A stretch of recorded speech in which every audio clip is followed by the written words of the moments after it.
Questions? Question on turning the light around. All right. So I've been doing the practice recently, Mm-hmm. and I did it yesterday morning, and it reminded me years ago I was um, doing this similar practice of I think I was reading the I Am a Strange Loop book. Oh yeah, Douglas Hofstadter. Yeah. And then I was like meditating or something, and I just kept almost asking myself like who's doing the perceiving right now, and trying to understand that. Yeah, that's a Is very interesting book. That I Am a Strange Loop. Do you remember the central thesis?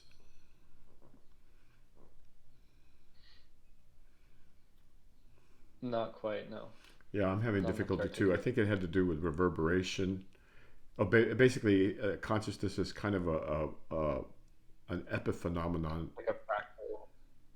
Like if you take a guitar amplifier and you bring it close to the amp, you get this feedback loop, Yeah, a and then out feedback of that loop. feedback loop comes something new, right? Jimi Hendrix, right? And or feedback, and there was some people have struggled for a long time in the scientific community with this consciousness question, and they've made no progress because they're looking in the wrong direction. That's a good book. I thought I liked it. I like Doug Hofstadter too. But go ahead. So you were reading that and you were thinking, okay, well, where it is consciousness from? Correct. Hmm. Okay. And what does that have to do with this golden Um, flower? I'm curious. well, is that sort of like what the turning the light around is? You're trying to turn the perception to the source of the perception, right? That's interesting. Let me give me more visuals. So, say I have my eyes open, Mm-hmm. I have the perception of the scene, Mm-hmm. and now I'm trying to figure out, okay, well, where does that perception come from? Where's the source of it? All right. And in our analogy, would that be the guitar or would it be the amplifier?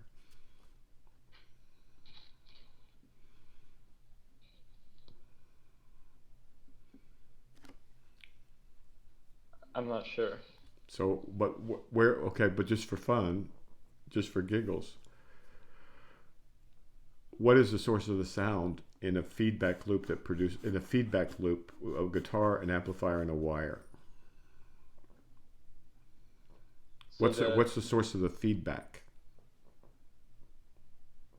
the feedback, well, the original Let's say, sound comes from plucking the guitar. does it? Well, the original, I mean, the source I would say would come from there, but the sound itself comes from the amplifier. Okay, the sound comes from the amplifier, And but the source is the guitar. So where does the harmonic? Let's say Hendrix is playing along and he hits that harmonic. Where does that come mhm. from?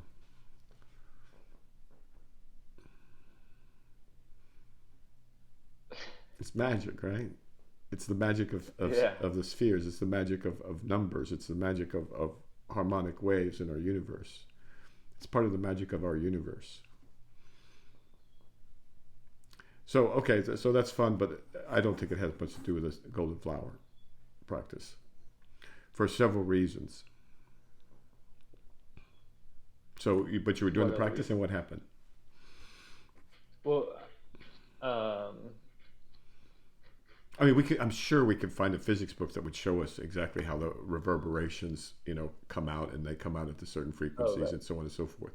But that still wouldn't tell us anything about what it really is when it reaches our brains, right. the quality of it all. But But let's move on to the golden flower. So you're doing that, and what happened with the golden flower practice, turning the light around? um, and then I start. It's hard to explain, but it's as if like I start I can see my thoughts more, or the sense of identity. The sense of identity. Okay, the thought. So you could see thoughts more. That's good, right? But now the sense of identity. What does that look like?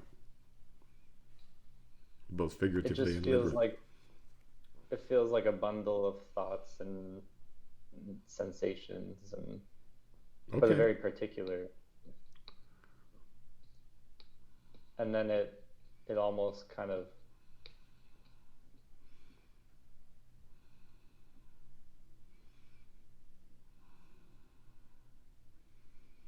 I can almost see the emptiness of it, or something like that.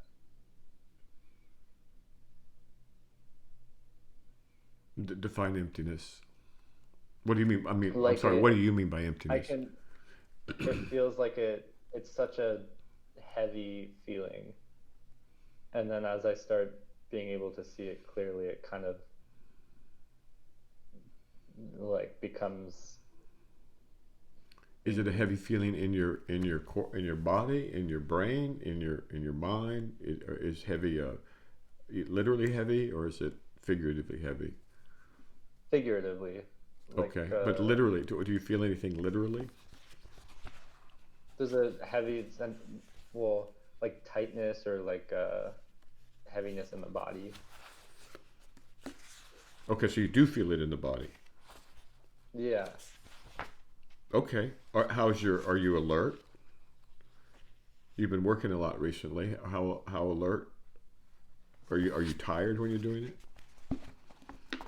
Um, I think I was pretty alert when I was doing it Okay, yesterday. yeah, in the morning, I hope.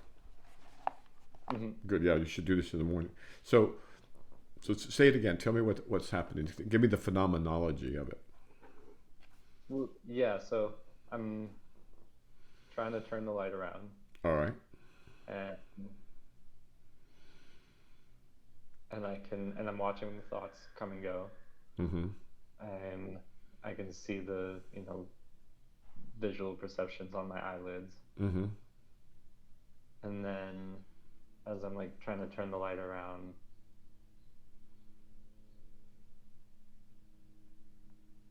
um, I can sense this bundle of, or it's hard to explain, but the sense of identity that's always there, or not always, but almost always there. The sense of like me thinking.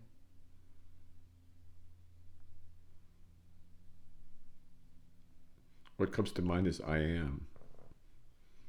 Mm. I am. Uh, I exist. yes. Okay.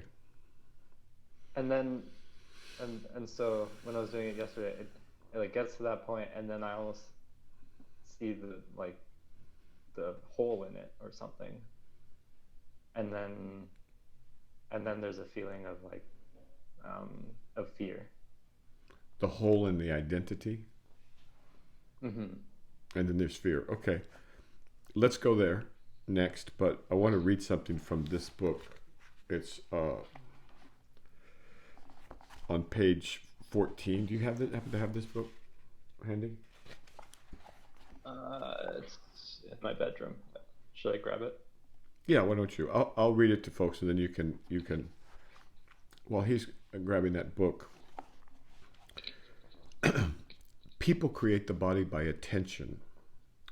The body is not just the physical body, because there is a lower soul therein.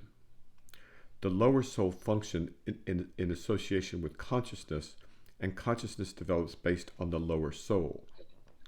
The lower soul is dim. It is the substance of consciousness. If consciousness is not interrupted, transformation and transmutation of the lower soul can go on endlessly from lifetime to lifetime, generation to generation. Okay, so why don't you read that, and let's talk about it. And then we're going to get back to that fear thing. You said 14? Yeah, page 14, bottom paragraph, paragraph number 10. Mm. Read it slowly, articulately, and then remember you can ask questions afterwards. Okay. People create the body by attention.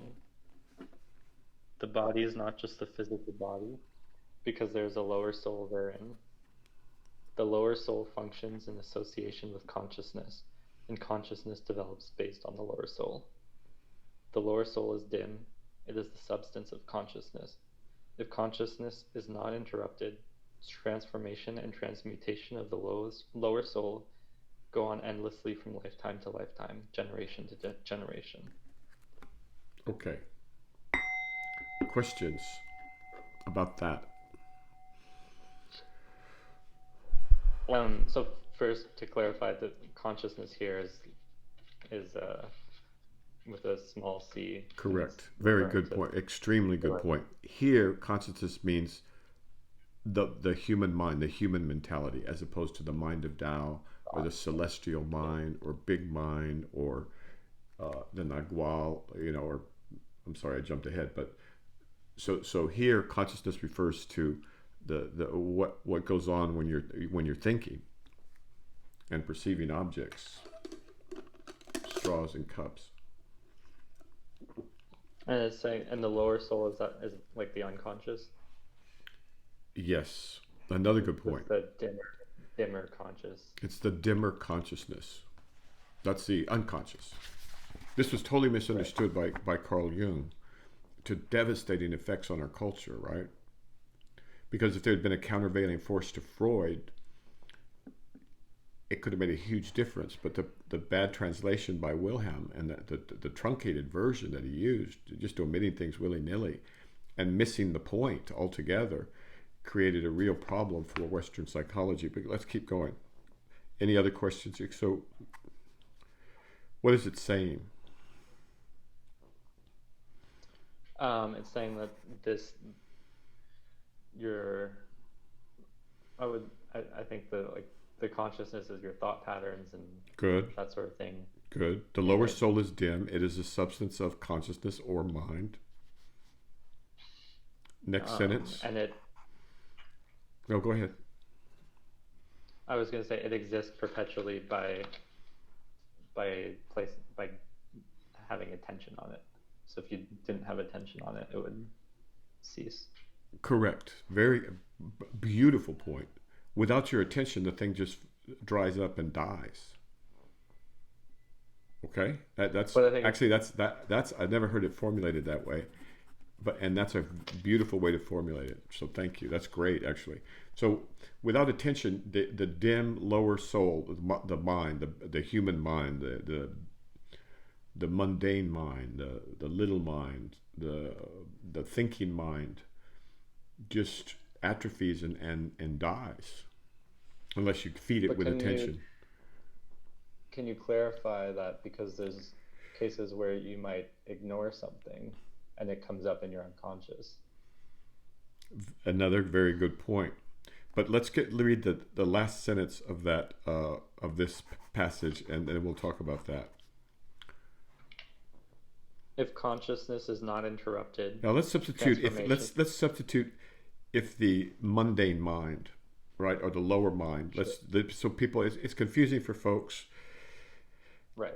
Because remember, we moved. This is I misspoke last time. I think I said it was 16th, 17th century. It's more like I think it's more like 18th, 19th century. So it's actually relatively recent for these kinds of text.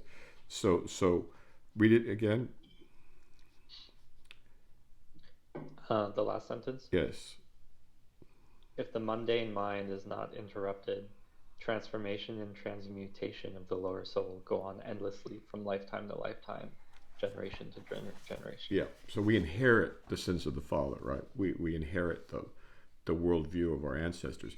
And one of the interesting things about going to indigenous traditions, like for example the one that Don Juan and Don Gennaro represent in the Carlos Castañeda books, is that they have a different foundational worldview in a way. They have the same problems, but they have different. They live in different worlds, and that's something that the West needs to really get into their sensibility, that there are different worlds out there that different people live in, and ours is not supreme, and there's many things wrong with it, frankly. I'm not trying to put it down, I'm just trying to put it in context. So what does that say to you?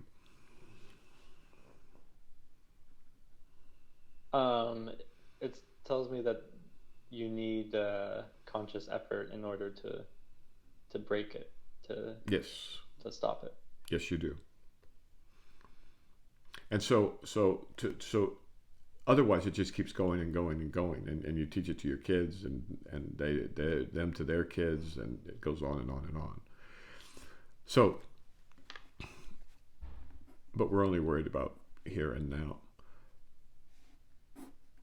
So now you were describing your experience, and in your experience it seemed that you were able to interrupt the mundane mind, even to the point of disrupting the sense of identity. Is that correct? Yes, or about to. About to, and then you felt fear.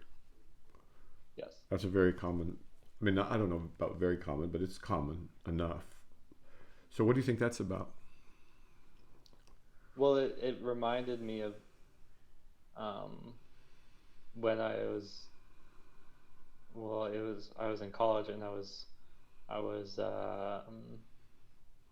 I mean, I was interested in this sort of thing, but I was also, I didn't have a teacher, and I was smoking weed and experimenting with mushrooms, and I had a similar experience, and I think I did see through the sense of identity, and then I just felt completely lost.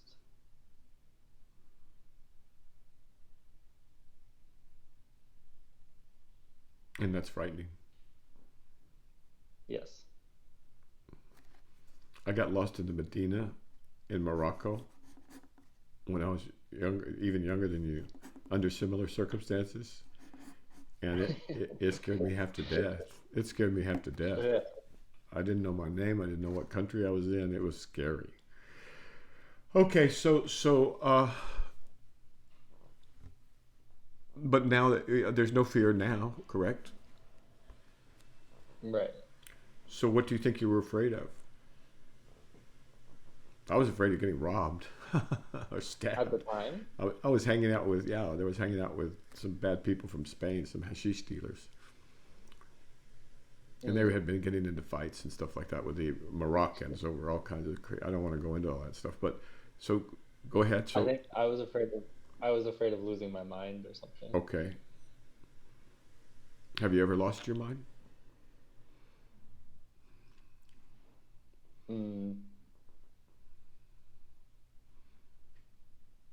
Just like not really. Okay, so then, and of course this is not medical practice or psychiatric practice or anything like that. So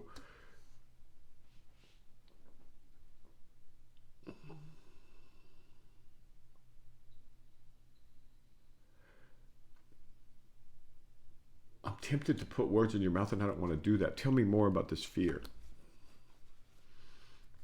I mean, if I say anything, I put words in your mouth. That's why I don't want to say anything. I want to listen to what you're saying. Yeah, it was also like an angst, like a existential just anxiety of being alive or something.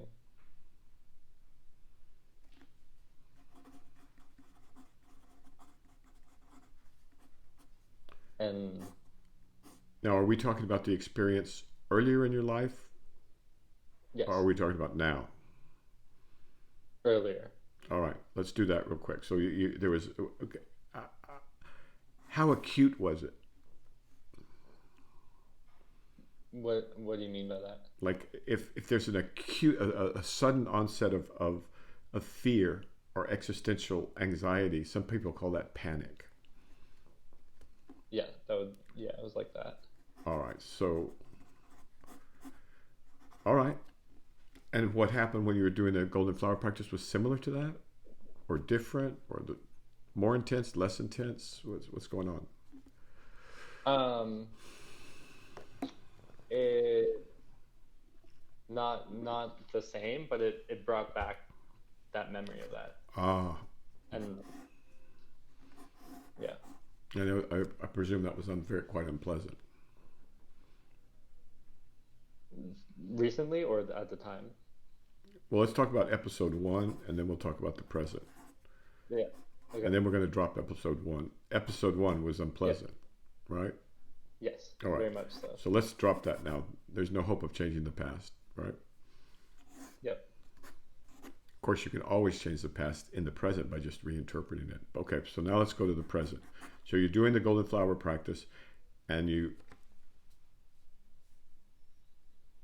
say more about what happened. Yeah, so I'm doing it, and it feels like I'm making progress. Like I'm seeing things more clearly, and I see maybe the holes in the identity, and then I think it was both excitement and fear, and then the memory of the past. Okay, so the past was coming to contaminate the present. Yes. That's interpenetration of time, by the way. It's hard to get away from that. It may be impossible for the physical body to get away from it. Okay, so What do you mean by that? well, the body remembers. Right. The little cells in your muscles, the intelligence in the tissues. Yeah. And so this is how, I mean, for example, a dog who has very little, or even other creatures with no conceptual memory or anything like that, they aren't writing books or anything like that. They can still be learn from experience that they shouldn't eat this thing or shouldn't go that way, right? So that's not about conceptual thought. That's not about so that's an interesting distinction. So there's the human mind, there's also the animal mind, and then there's the celestial mind, right? Mm-hmm. Okay, so say more. Yeah, there were holes in your identity. I'm having difficulty. I'm visualizing Yellow Submarine and having. Remember in Yellow Submarine that wasn't there a sea of holes? And then someone falls into a hole and then they kind of vanish. It's a sea of holes or something like that. Maybe somebody that's watching this can drop it in a comment. I think there was a sea of holes, or am I conflating it with A Day in the Life? No, I remember there's big holes in the Yellow Submarine. But anyway, go ahead. So holes in the identity. What is that? What does that look like, or feel like, or sound like?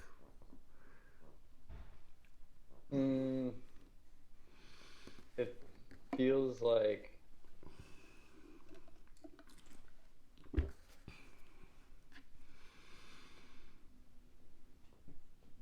I want to say it feels like almost like a mask coming off. Okay.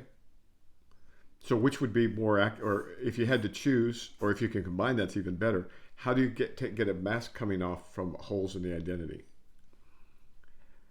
Or does the mask holes in the identity would mean like I think I'm the mask, and then the mask comes off, and so now.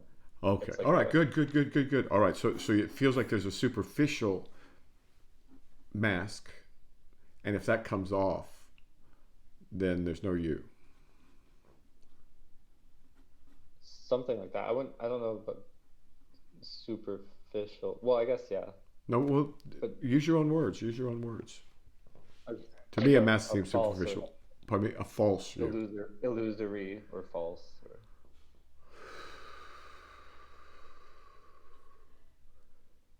Could it be that you believe that and this is nothing personal. Could it be that you believe that the false you is you, and if you take that away, there's nothing left?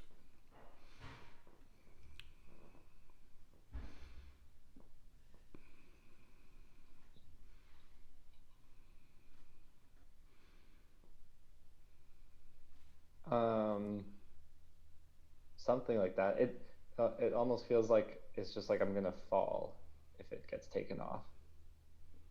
You're gonna fall. Like as an analogy, like it's like I'm just gonna fall through space and it's like the mask is holding me, and if I take it off, I'm gonna fall. That's interesting. And what happens if you fall? I don't know. So then it becomes the I guess the unknown. fear, You just yeah, I guess fear of death or fear of death. that comes up. Well, that is the primal fear, and all the psychoanalysts and Right. everybody, it's Fear of all it. fears at the bottom of it. It's the fear of death, the fear of death, the fear of death. Yeah, but before we get to that, this is good stuff. So a little bit more. So there's an identity, and by having holes in it, you mean that it could be taken off, right? Am I understanding? And if that happens, then you'll Yeah. fall or you'll die. Okay. Yeah. All right. I've always thought, I haven't always thought, but I've thought recently in the last 5 years that there needs to be a seventh paramita, and that's courage. Mm. Yeah. Yeah. I think that in the Buddhist tradition, or maybe that's why they have them meditate on death so much in the beginning, is to get them both to realize that they're impermanent, they're not going to last no matter what, but also to because young people don't think in these terms, but also so they can start to face that fear. And of course, the Tibetan tradition is marvelously wealthy when it comes to their after death traditions. Models, the bardo. Right. Right. And you go into the realm of the hungry ghost, or the realm of the whatever vice you have, you get punished. It's very similar to Dante, which is really quite incredible. Very similar to Dante. But I think maybe like the Catholics, and to some extent the Protestants, the Tibetans have a very and the Muslims. I'm talking about the in the realm of belief, religious belief. There's this very a rich landscape. So how do we get into that? But we don't have anything like that. So you're just faced with whatever your mind dreams up. Mm-hmm. And to face that is good. Oh yeah, I know how we got onto, because the 6 paramitas, patience, discipline, generosity, effort, meditation, contemplation. What am I leaving out? Insight. The 6 paramitas, the little boats that get you from one side from this side to that side of understanding, doesn't include courage. And I think that in the U.S., at least in this epoch, courage needs to be added. So this is some monster you're going to have to face. Sooner or later, you're going to have to face this monster. So it is fear. And it's fear that you got to be a warrior. Yeah. And it's not easy. But I think it's necessary. What do you think? No one can face it for you. So, all right. There's fear. And a young man conquers fear. That's probably a critical part of his journey. Mm. So, rots of ruck. Next question. Next question? Yeah, give me 1 second. Okay. Oh, here's one. What in the last video, a recent video you posted, you talked about how the West has just gone far off and forgotten its connection to Earth, and yeah, you said something like that, right? Yeah, we urbanized, right? That was one of the prices of urbanization, and we've lost our connection to the world. Just our beautiful Earth, our beautiful mother. I mean, to be cut off from your own mother is not a good thing. Yeah, go ahead. I mean, is how can we get that back? Do you think it's possible? It's not only is it possible, it's absolutely necessary. We have to, or we will die. We You can't Mm. cut. I was watching the three body. I confess, I was watching the three body problem on Netflix, and I very much recommend for anybody who has the time, and nobody's got this kind of time anymore. The Chinese version in Mandarin is much better. It's just much more. It's just much richer, and it's got more depth, and it's closer to the book and all kinds of things. But there's a line in the American version that says, "Nothing in nature lives alone." She keeps saying it over and over and over, like some kind of Taoist or something. Mm. Yeah, we have to. If we will die without it. I mean, I haven't really thought about it in those terms, but yeah, we will shrivel up, and there are ways. The one that I would recommend, the best one for city dwellers, I think, Mm-hmm. is to have a dog or a cat, or and house plants or anything, and to get out of there as often as you can. Mm. And the screen, you can get these beautiful. The gorgeous dove just flew up. You get these beautiful screensavers, and put them on your screen, but that's not going to do the same thing. But you can do that too if you're hard up, and you could put bird sound in the background on your screensaver. They have live feeds. Now live is different. Mm. That's okay. So in order of the least preferential is some digital reproduction of nature sounds. These days I love bird sounds, the songs of birds. But that's a very cultivated taste. Okay, the next less bad is live, you know, cameras on the ocean, on the animalitos running around in the forest, or Mm. birds at a bird feed or whatever. And then the best is to open your window and look outside and breathe the fresh air and look at the trees and the sky and the clouds and the beauty. And then next would be to have a dog or a cat or some creature that you're connected to, because these creatures don't have our same mental problems usually unless we give them to them, right?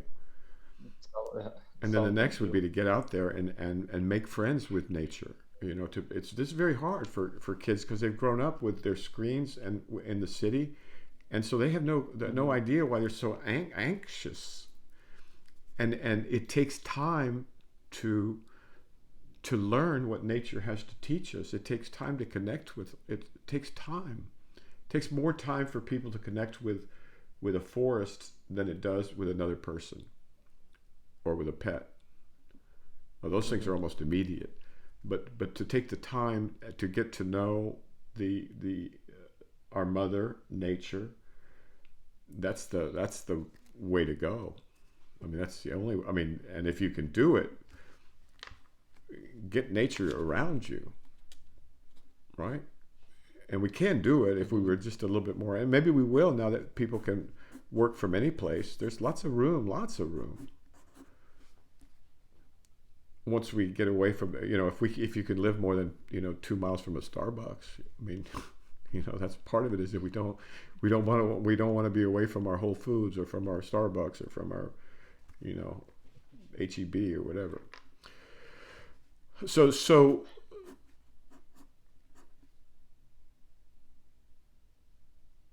how do we get on that? I just asked how we can get back to Earth. By getting back to it as close as you can get, and as yeah.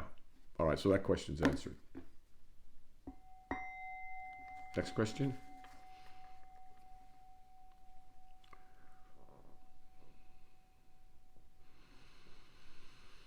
Um, this is a question. So one of the first lines in the Secret of the Golden Flower says something about establishing yourself in the world, Yes. and I think I've asked this before, but and you've been asked it, I think in a previous video as well, but I just wanted to get more clarity on that, like, because there's I guess there's like having a job and a like girlfriend or family, and maybe being part of your community. You've got social needs perhaps, and um, obligations and responsibilities. Um, there's like a continuum though, like how, at what point are you established? Because there's also like, you can always be doing more. You could be doing more for your community, or you could be doing more at work. And Well, then you practice in the morning before you start, and you practice in the evenings when you get back. I mean, you can turn, and actually, the most successful people, in my experience, are the ones who turn their life into a prayer, turn their life into a practice. And so everything they do is for the purpose.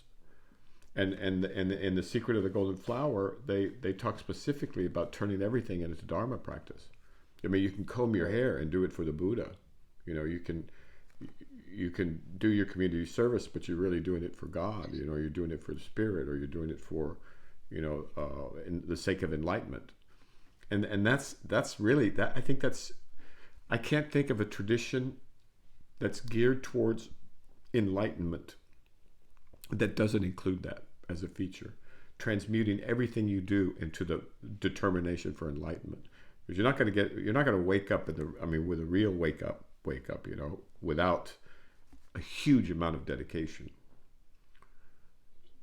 Unless you're fabulously lucky, and people do get fabulously lucky, but most of us, we have to really want it, and we have to work for it, and we have to prove it, and it can't be fake, and it can't be superficial, and it can't come and go. It's got to be something you do with all your heart, mind, body, and soul. And you do that for a while, and if you knock, the door will be open. In one way or the other, it will be open. So that's what I'd say to that. You just turn everything into Dharma practice. You know, you're coaching Little League. Those are little Buddhas out there, right? And their parents are even bigger Buddhas, because their parents are, I don't want to use bad words, but their parents cause problems for the coach, for example. So now he gets to practice 4 out of the 5 paramitas: patience, generosity, insight. So it's all practice. Everything's practice. The world is your zendo. The world is your temple. The world is your church and your university. You have everything right here that you need. So that was what I'd say about that. And you study and you contemplate and you pray and you read. You do the whole thing. You just do it. Okay. All right. Question. In your last video, there's a point where you were looking for a passage in a book and then you couldn't find it, and you said power doesn't want us to do this. What was the meaning of that? What does that mean? That was a bit tongue-in-cheek, and in a reference and a bow to the world of Nagualismo, in which, since all of this world is underpinned by the Nagual, the tonal is the body and everything we have a name for. Everything we have a concept for, and the Nagual is the celestial mind, or the underlying reality, or the creative awareness. I go on and on and on. Actually, nothing happens without the permission of. Okay, the way the Christians put it, I think, is beautifully. Jesus said that not a leaf falls without God knowing it, and nothing happens without it being the will of God or Allah, God willing. Right. And so you don't usually use that in conversation, but given the context, I thought I'd throw that in, that I guess that it didn't seem to be something that was going to happen at that moment. And it wasn't because I didn't want it to happen. It wasn't because someone else didn't want it to happen. It was because it just wasn't going to happen, right? Have you ever had that situation where you're trying to find your keys or something like that? Yeah. And it's just not going to happen until its time comes. It's like everything. And so, there are pros and cons to living in a world like that. I kind of like it. I mean, it's not necessary. And I just thought it'd be good for people to consider that power is another word for God. When I was growing up, it was el poder, el poder. So even Christians refer to God as the power in Spanish. Mm. Oh yeah. Yeah. El poder. Well, of course. All right. For you and me, modern men growing up, or living in America, God has no gender. And of course, God has no gender for us. Right. But other people, I was noticing, but in Spanish, there's the feminine and the masculine of everything. And it's not an insult to be one or the other. It's not like one's better and one's worse. And that's true of most cultures. We've become deranged, frankly. And some people find comfort in a father as they do in a mother, different kinds of comfort. So in Mexico, there's the father, but there's also the Virgin Mary. And so there's no problem. I'm going down to, the places closer to the ground, like where I grew up. No, I'm serious. So there's not a problem in having a father and a mother. And there are many times when you much prefer a mother to a father, but there are times you need a father too. And so I'm not going to apologize for that, because there's no need to. On the other hand, I don't have a gender at this point, right? So it's remember, religion, now we're not talking so much about esoteric spirituality, but religion exists to serve people, not the other way around. And to discard the religions of peoples, whether they be the native Indios of Mexico, or it's the campesinos in the small villages in Mexico and their own version of Catholicism. Or the same thing in Brazil or the Amazon or China or whatever, to throw it away. It's been here as long as we've been here, that we have recorded records. So it serves a function, and it serves a vital function. Unless we have a better way to do it, which we don't. The Chinese tried it. We're making a mistake by being so clever, and being so sophisticated that now we're atheists. And so the governing of nations is an impossible task. The bringing together of people, and I'm not saying that religion is without problem, but I am saying very clearly that it serves a function, and to throw it out because you don't understand its function is a recipe for complete disaster. As we learned in China, and we learned other places. We learned with the Bolsheviks, I think, also. So, but I'm not a religionist, so I'm only speaking now as a sociologically. On the other hand, there's quite a few people that woke up with religion. So I'm just not an authority on that, except to say that its functions must not be minimized or ignored. Did I go off on one of my rants again? I'm sorry. What was the question? Well, because I see people really screwing up all over the place. So I'm sorry. Question. Was it probably about pets? You were asking about a pet, whether you should get a pet. I'm sorry. What's the question? I was asking about when you had said like you weren't going to do something because power didn't want it. Oh, yeah. Okay. Yeah. El poder. Oh, and you're the one who threw it there. You said, el, right? You're the one who threw that. You're the one who lit the match. Okay, go ahead. No, God doesn't have a gender unless you want him to. Yeah. But I wanted to follow or need him or her too. I mean, it's female. It could be female just as easily, depending on the needs of the people. Religion is to serve people, not people to serve religion. And the whole notion that there's going to be a gender division is something that's absolutely beyond form, absolutely beyond human capacity to imagine. Well, that's obviously totally arbitrary and totally up to the times and the people. Okay, go ahead. Yeah. It's Um, you who set me off. Go ahead.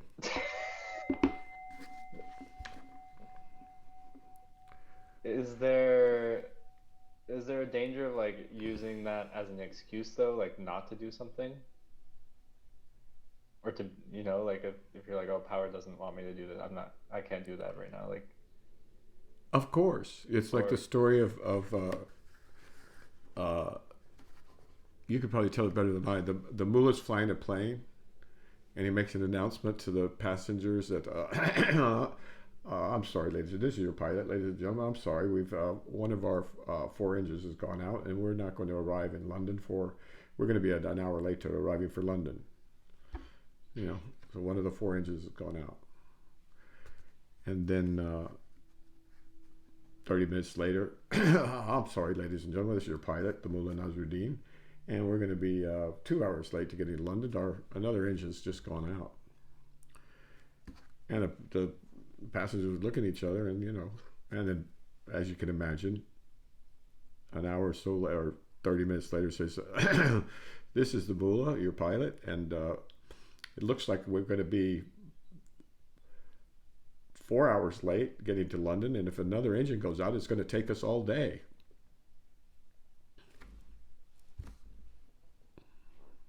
I'm not very good at telling them, but you see what happens? You what's the don't see how it relevance of that relates. story? Okay, God No. willing. I probably screwed it up, but okay. The joke has to do with God. Oh no, Like go I'm ahead. The familiar other with that joke about story, God but willing. Go ahead. Go ahead. uh, yeah, I'm familiar with that story, but I don't see how it relates in this context. Maybe it doesn't. So let's wait and see. I don't. I can't. So. But what's the other one about?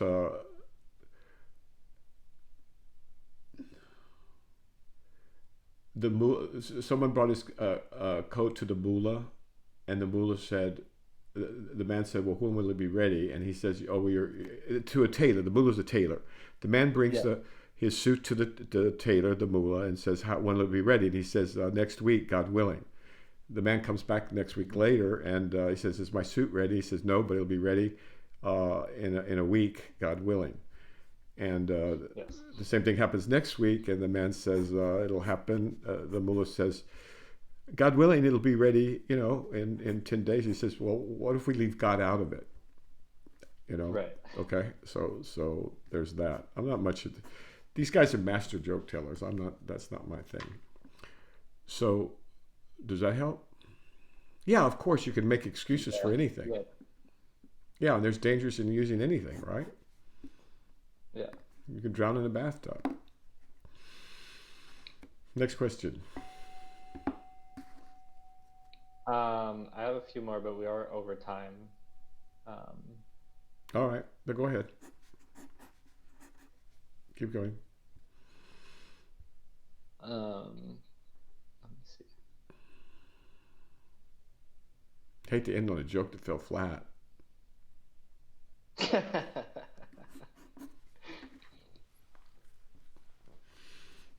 Um,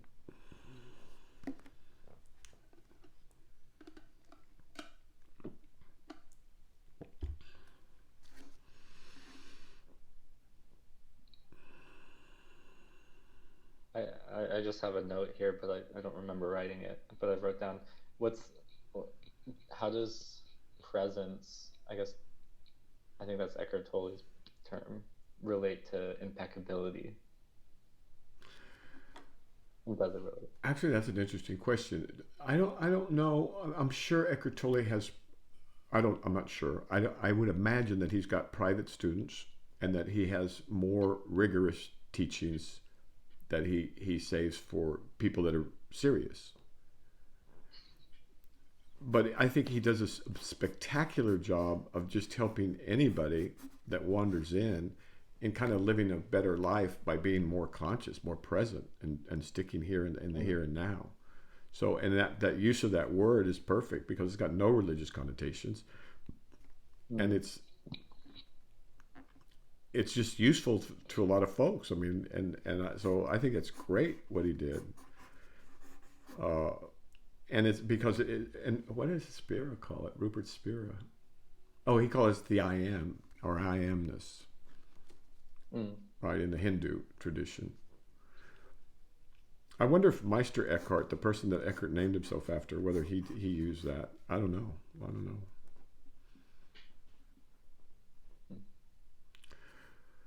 Okay, sir. Anything else? Do you have another question? We have a little time. Let me see. Oh yeah. I mean, this one's kind of a well. I'm reading the Castañeda book, and this part he's talking about. I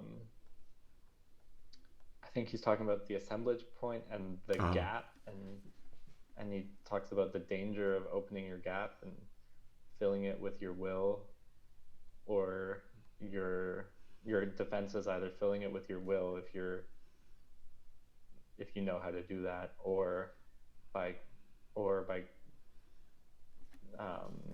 using your defenses of familiar things in the world, something like that. The gap. Let's not deal with the gap. That's not something that. Remember, this takes place over like 13 years, and Carlos in the beginning, especially because this is in his early phase. The separate realities in the first 3 years. His later books are 10 years later when he's had a chance to digest it. But and the gap doesn't appear again that I can think of. But the assemblage point is a beautiful construct where there's a point. They have this point where everything assembles. You could almost call it the identity. You know, it's how you see the world. You know, I'm a logical man. I'm a rational man. If I got to see the numbers, I got to see the proof. But if you bump that assemblage point, then there's a whole new segment of the frequencies is available to you. And so now you can see things like empathy, and see things like love, and see things like beauty or poetry. And if you bump it again, the assemblage point, then you're open to, say, even spirituality, or philosophical questions. Who knows, And so the notion that you can move that assemblage point around is like a really nice way of visualizing it.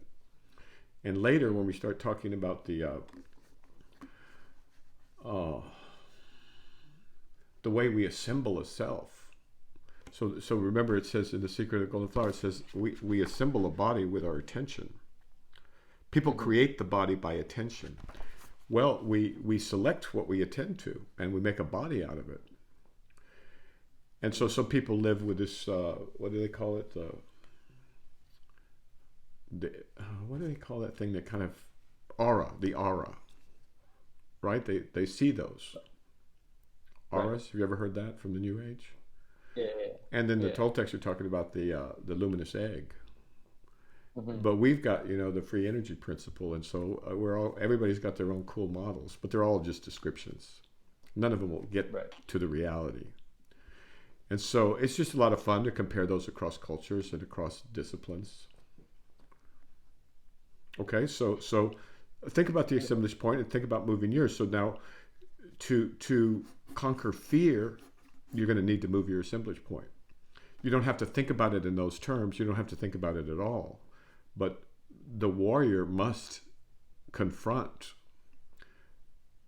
things in his experience that he'd rather not confront. Right? And so, again, good hunting. Okay? Okay. Keep the faith. Guard your mind. Yes, sir. Take care. Bye.